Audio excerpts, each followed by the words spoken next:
How you doing, everybody?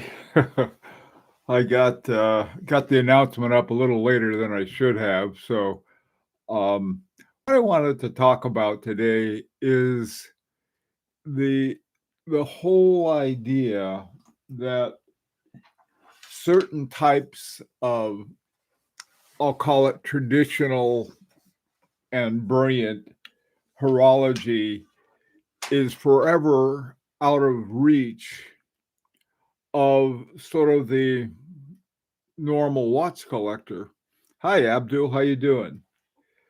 And uh, the reason that I, I sort of thought of that, I've seen other technologies, Remontoirs, not Remontoirs, but tourbillons, the kind of thing that JLC did, Jaeger-LeCoultre did with jumping uh, they had jumping seconds and some of the other fairly complex constant force. And one of the things that has convinced me more than anything else is that it, even though there may not be a huge demand, there is some demand. I think enough demand that would justify somehow making things like a Remontoir Égalité, which is one I think that is fantastic.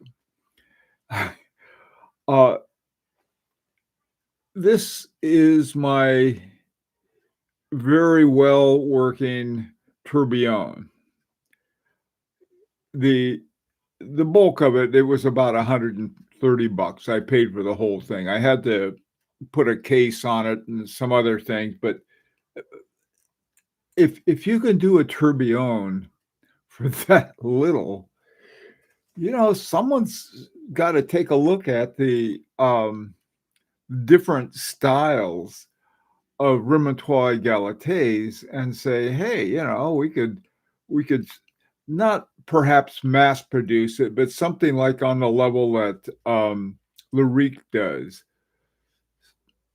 Anyway, yeah, Abdul, that's the whole thing. But you don't think this takes a lot of tooling? Look at these things. I mean, a tourbillon has been sort of it's a far more complex looking than a Derek Pratt Remontoir Égalité that Luca Soprano did. I mean, this is by the way too. That's always been the reason, and we know that there's reasons and excuses. I think a lot of the real reason has to be behind some kind of thing of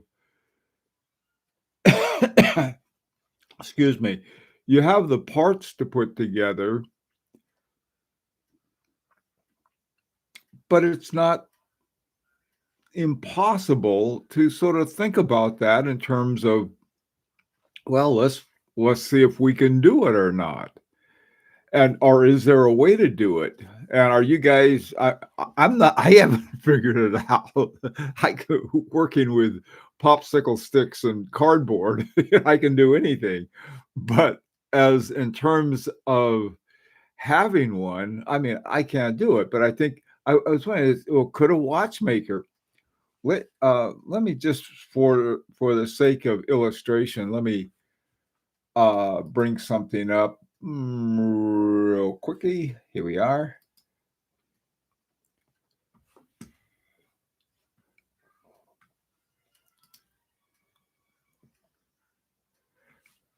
Okay.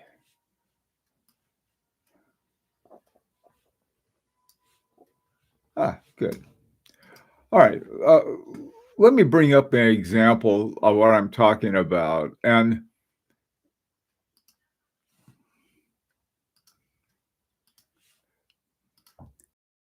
okay, right in here, this is the mechanism, all right, that is at the heart of a Derek Pratt Remontoir Égalité. There are other ones that have been done by FP Jorn, the two Dutch brothers. I always forget. Oh, come on, the oh god, I just can't remember their name. Anyway, um, there are a number of different ones.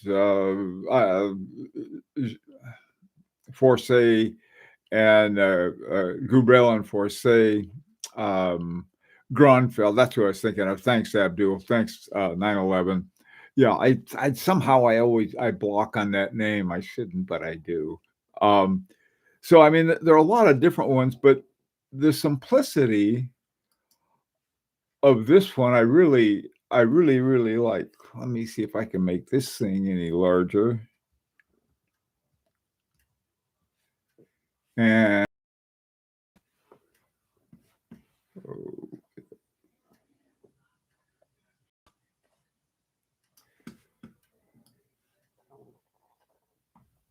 there we go. Ah, perfect. Okay. Yeah. So this is the kind of thing. If you look at that, what do you have here? You have a little like a finger bridge. Here you've got this fork shaped thing. I'm not sure what that is. Then you have the escapement, and then below that is the Remontoir spring, which is the one that controls the jumping of this and how these things work. I don't know exactly how it works. I have a sense of how it works, but same thing with tourbillon. I look at a tourbillon, I say, "My God, how could anybody do that?" But I look at this, and it seems like, well, that doesn't quite look as rough.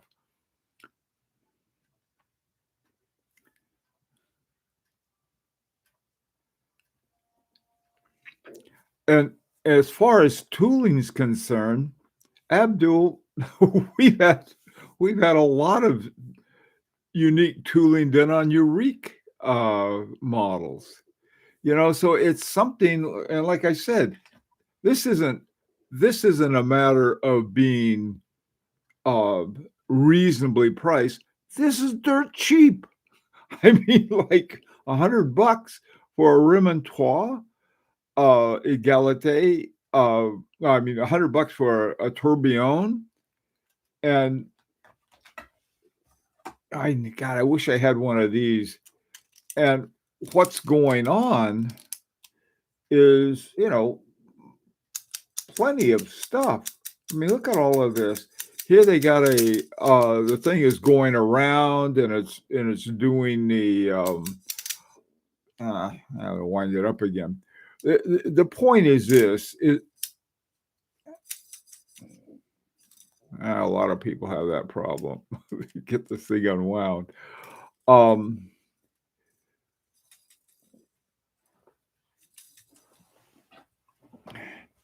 why would the Chinese have to do it first, Abdul? I mean, they could, or it could be a Frenchman, it could be an American for that matter, or it could be a German or an Egyptian, anybody. Uh, this guy, Luca Soprano, is Italian. Um, but the point is, okay, here you have the solution, okay, in terms of the solution of how it's done, and you can look at those parts and you can see exactly what parts you need, tooling for those parts, how much, I mean, for a bridge and for a fork, a pallet fork, you know, these things are done all the time.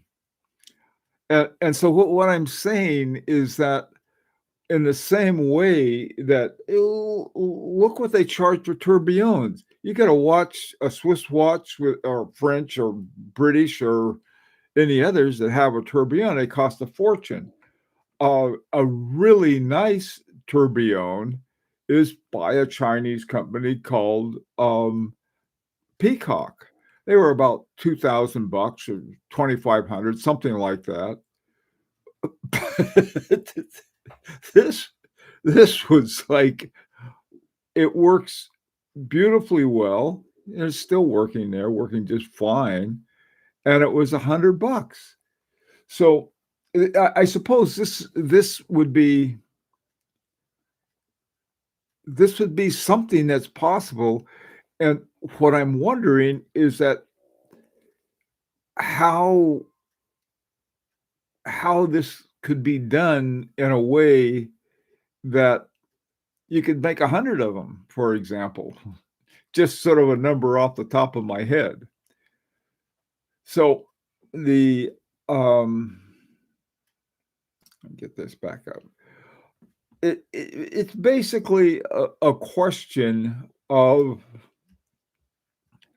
what do they spend a lot of money on? They spend a lot of money on bling, a lot more than that would cost. And they spend a ton of it. We know that for every uh, Swiss franc that they spend on making a watch, they spend 6 francs, 6 to 10 francs on promotion, all of the other kinds of things, marketing, warehousing, discounts to dealers. They spend a whole lot more on that than they do on the production of it.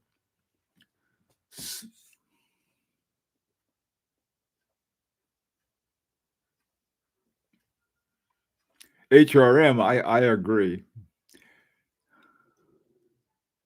Hey, Fernando, how you doing? Hi, Blake. Yeah, I'd like one too, Blake. Uh, okay. Hey, Tim, Ed, hello. I got to say hi to everyone. Trussin, how you doing?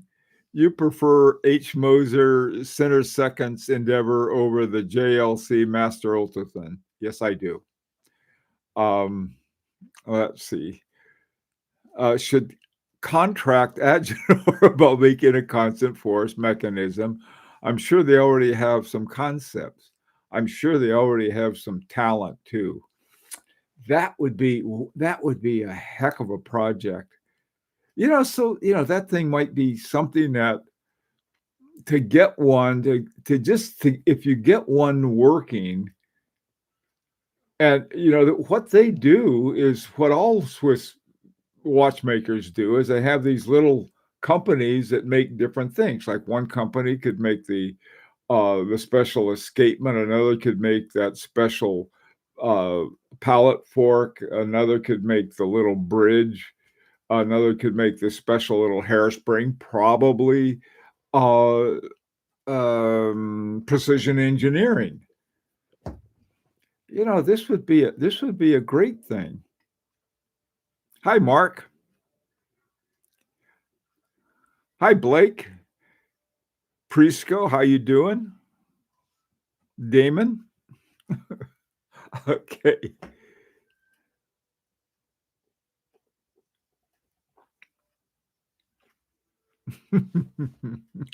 That's not the only way, Abdul. Yeah, we gotta this is something, though, I think worth considering. I mean, not only it wouldn't have to be a Remontoir Egalité, it could be anything. I it and like the parts, I do feel that if maybe it would be a Chinese company, but I think if a Chinese company can do it, so can a Swiss company, so can an American company, so can a Brazilian company. Anybody could do it.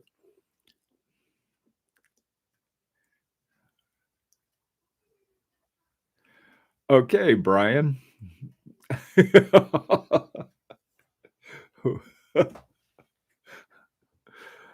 Oh, okay, so you could HRM, you could even get the parts 3D printed and then ask insane prices for tooling. Why would they have to be insane prices? Gee whiz, you guys sound like typical watchmakers coming up with a bunch of reasons why you can't do things. Let's look at ways that this could be done instead of like, oh, well, we can't do that. because it's never been done before.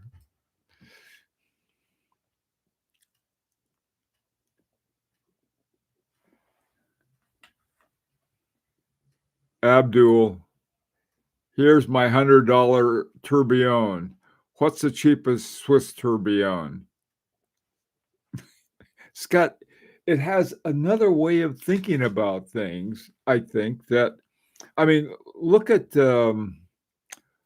Oscar Stein, is that his name? The guy who took about 10 parts to make a perpetual calendar compared to 200 and something for, I tell you, who I'm going to bug about it? I am going to bug him starting soon as I can is to um, Vitarek. We started something already, and I'll talk about that more soon. But this would be something that, here's a guy who's done all kinds of brilliant things. And I bet this would be something that would be a neat project. Okay, Jean-Marc, now that you've retired, how would you like to do this?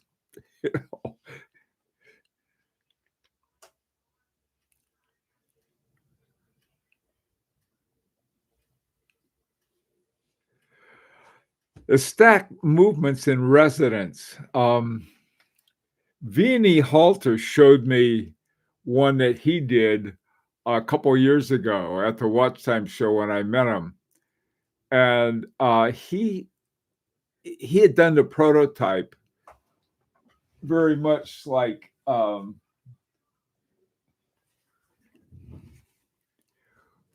we had done the prototype of the of a resonance watch using two of Unitas 6498s, okay?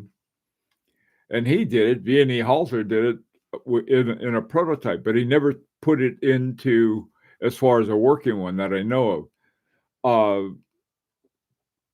One of the things is that I think there's we had to start pretty much from scratch, I think, okay, when we had our Air Zulu and our Air Citan. And by that I mean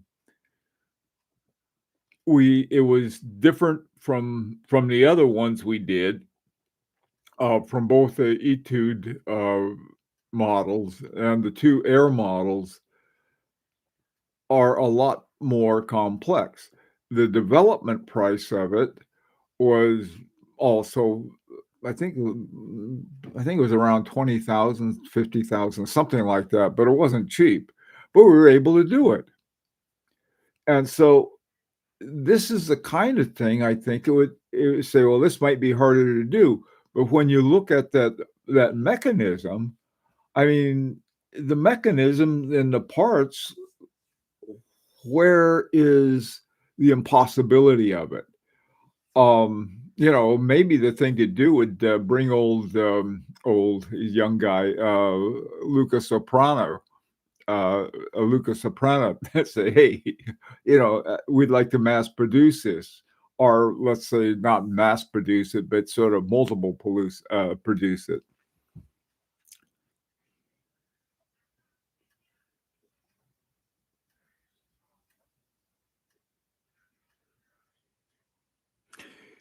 Yeah, Abdul. I think after this next project that he will, I think this may be Loic's number 5 watch. We'll have to have another series. So far we have the Etude and the Air series. I think this next one would be sort of like an expert series, something like that. But that would be such a, just make a time only watch with the rest of the watch. In fact, we could use the 6802, the AGH 6802. Not exactly, but so is the base. Also, too, I don't know if you noticed or not, um, but the size, hang on a second, I say I'll bring this back. Something else that I like a lot, and you can see it here, hang on, is a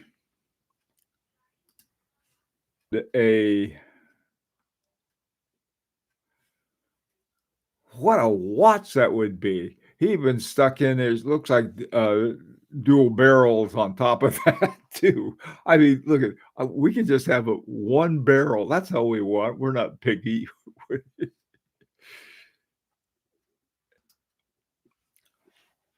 But the possibility is, you know, I'm picking on you, Abdul, because we can do it.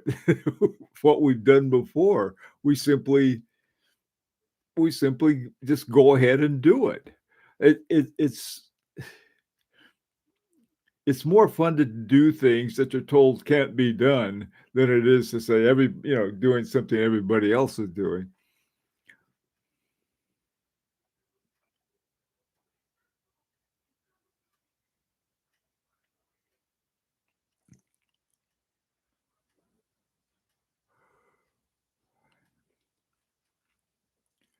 Yeah, HRM, take a look at the one that V&E Halter did. There's a look for the look V&E Halter resonance with the stacked, and it's a beautiful. It's really gorgeous what he did. But we're talking about. Hang on a second. I don't know. I mean, it's like something he did. Hang on.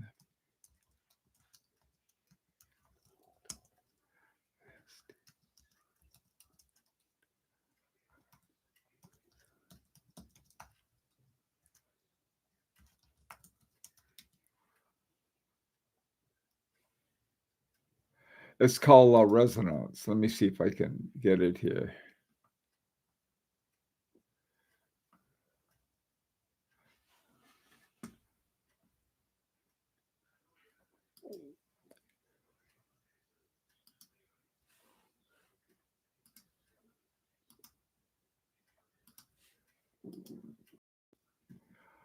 Um, See this right here? This is the actual prototype, and here are the stacked balance wheels right here. And I think what you have a wheel train coming down here for the top one, and then underneath there's a separate wheel train going down for the one beneath it. How in the world that's going to be easier is beyond me. Okay. The, I uh it's something that I don't know. I and you compare that with the simplicity of the of this. When I say simplicity, I mean what I'm talking about is you have, and this is Derek Pratt's design or concept that he has, is that we're just dealing with this little stuff here. We're not dealing with this other big stuff that obviously there's some kind of wheel train that's coming down underneath this big fat plate right here that you can see the bottom of the I don't know. It probably my guess would be these guys may be in parallel, but I'm not sure. They could be serial.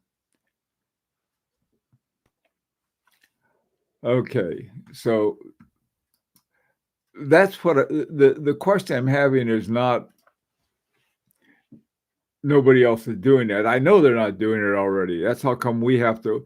You guys, I'm depending on you to come up with good ideas.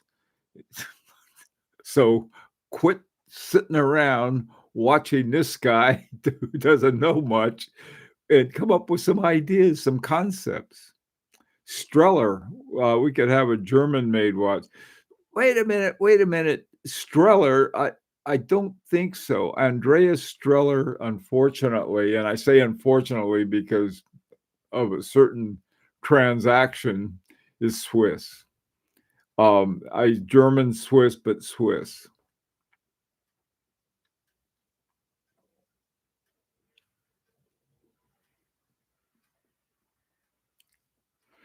Damon, yeah, now there's an idea, but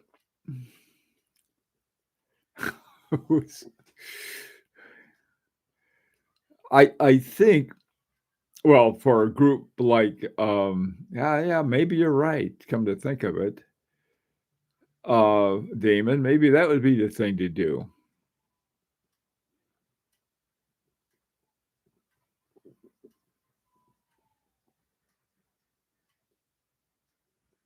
Oh my god. Abdul, oh, what a dream team. That would be great. That would be another idea. What something Marco Lang seems to be sort of he made this new watch with this incredible flipping over this part of the watch. What happens is that this part flips over and you can look at it from two different sides. It tells time on both sides. It's really a remarkable watch. If you want to see something amazing, take a look at marcolangwatches.com. Also, too, as a reminder there, you can download free all of these designs for 3D printing. And so you can make movements and stuff from his thing. But, somebody earlier said, if they could do a 3D movement of a Remontoir, now that is maybe something that we could get started. And somehow uh, from that, from the 3D, I think this thing's 3D. It's not unwinding. Okay, I'll have to fix that one.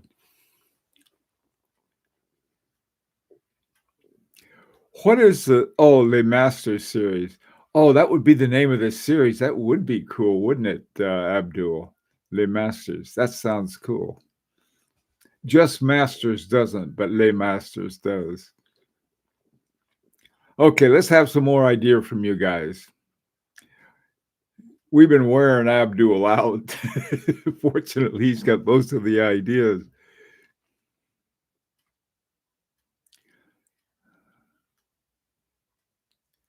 None of this would be no, it wouldn't be easy to do, but when this is like I said, I wouldn't be making all this racket were it not for the fact that I own a tourbillon that I paid $100 for. I mean, and it goes around and does all of the things a tourbillon's supposed to do, and it keeps working. I haven't broke it yet. It's a miracle. One of my watches that I sort of cobbled together isn't broken, but um, something that would be somebody could come up with that.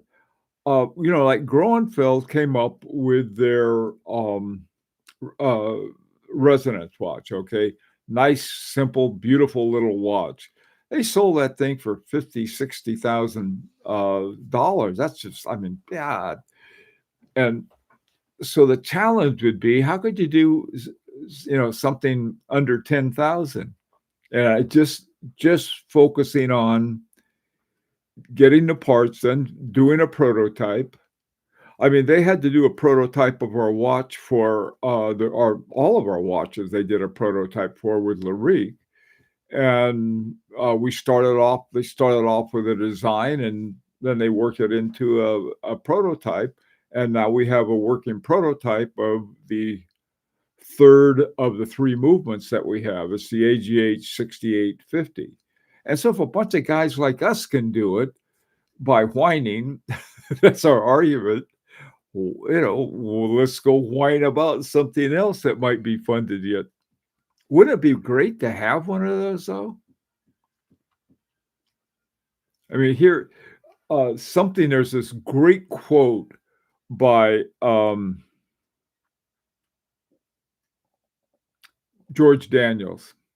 He said, the Remontoir Égalité is the best solution to the whole issue of constant force. He said, there's no better solution than a Remontoir. And then he says, the best part, he said, the most charming part is that it's completely unnecessary. I thought was really funny way of putting it. I said, that makes it even better. Okay. Well, listen, guys, I got to go now, but I thought, this is not, it's not only a Remontoir, any of these other things that are crazy expensive is that we got to figure out a way how to talk some other people into it. See, the thing is that they're not irresponsible like I am financially. They're very, we can X thousands of people, and people got to keep their jobs and everything like that. But I tell you, Vacheron Constantin spent I don't know how much on having the most complex watch ever, and they end up with this big ball of horology. And three of the guys who worked on it won a Grand Prix prize. And it's totally impractical, but it was possible. And so this is maybe the best part about it. The most charming part is that it's completely unnecessary. Okay, guys. Eric, I'm sorry you caught us at the tail end. I'm only given a half hour by headquarters, and so got to run. See some of you guys tomorrow, and have a great week. Take care. Oh, by the way, too, tomorrow Europeans go on standard time. Take care.